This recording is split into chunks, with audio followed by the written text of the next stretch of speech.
Praise the Lord. Mike here.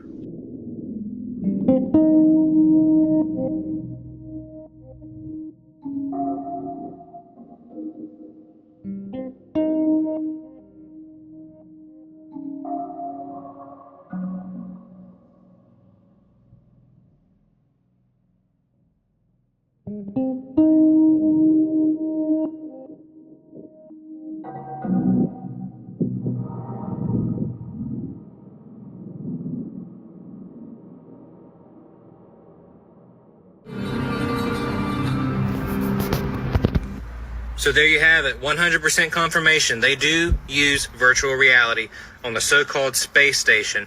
And I'm sure the NASA fanboys are going to defend it even after this and say, well, they said they were doing gravity experiments. Didn't you hear what he said? Yeah, I heard. And it's complete bullshit. This whole thing is a complete joke. And I'm surprised it's went on as long as it has.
trying to study, in general, the mobile manipulation problem.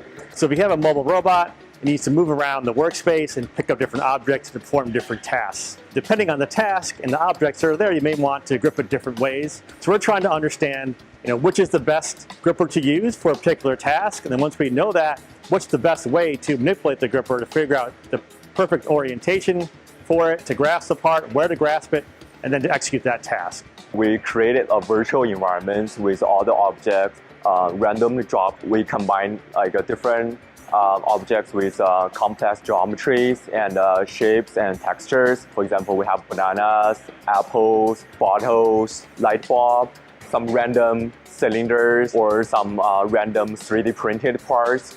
So we want to do that is to create a challenging environment. Hopefully the robot can learn from this challenging environment and solve the similar question in the real world. This work that we've been doing is for space. We want to go back to the moon, we want to go to Mars. In order to get there, we need to set up some habitats. And most of the time, these habitats will be unmanned, so the astronauts will not be there. There'll be robots that will need to be there to set everything up for them, do maintenance tasks, do repair tasks, setting up experiments for them, clearing cargo, putting cargo away. But these robots need to be able to identify the objects that they need to manipulate, figure out the best way to manipulate them, and accomplish the task. When the humans are there, the astronauts are there, we want these robots to actually work with the humans as well to jointly carry out these different kinds of tasks. And so this could be a nice assistant for the astronauts while they're there.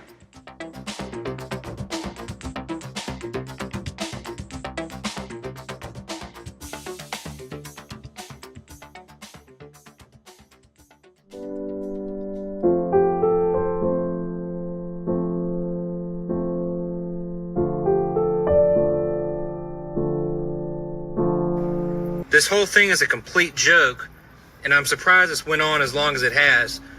That was YouTuber Archer Sage, and he is one of the few flat earth YouTubers that, and I'm not even sure if he's a flat earther, I haven't checked, but he explains to you what he is seeing, and he shows you why you're seeing it. He'll use Photoshop or use examples of it and show you why that is fake. There's a lot of YouTube videos out there that will just say, see, look, he vanished, that's a wire, that.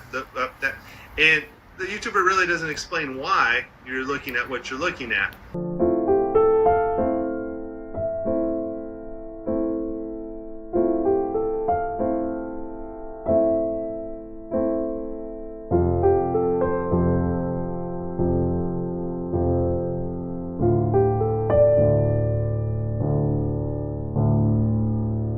And there's also literally thousands of flat earth YouTube channels coming out now. They release 2 or 3 videos a day, and all they're doing is splicing our videos together and collecting the ad revenue. Nothing wrong with that.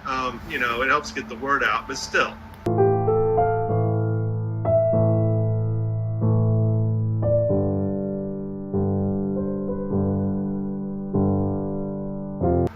There are some real flat earth channels doing real research, and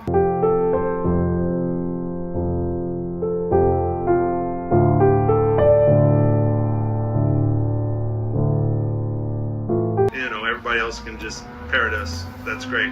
So NASA admits that they are using virtual reality, and that's to please the fanboys, as Archer Sage had mentioned.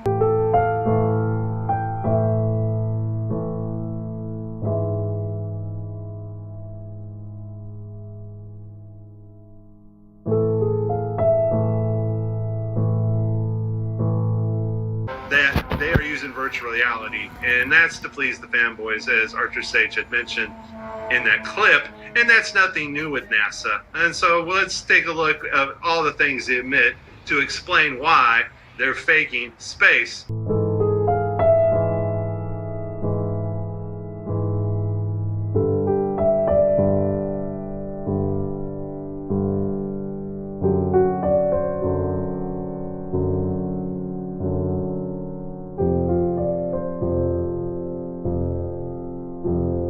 Now, of course, NASA could crap on a plate and hand it to a NASA fanboy, and they'll go, oh, this technology, man.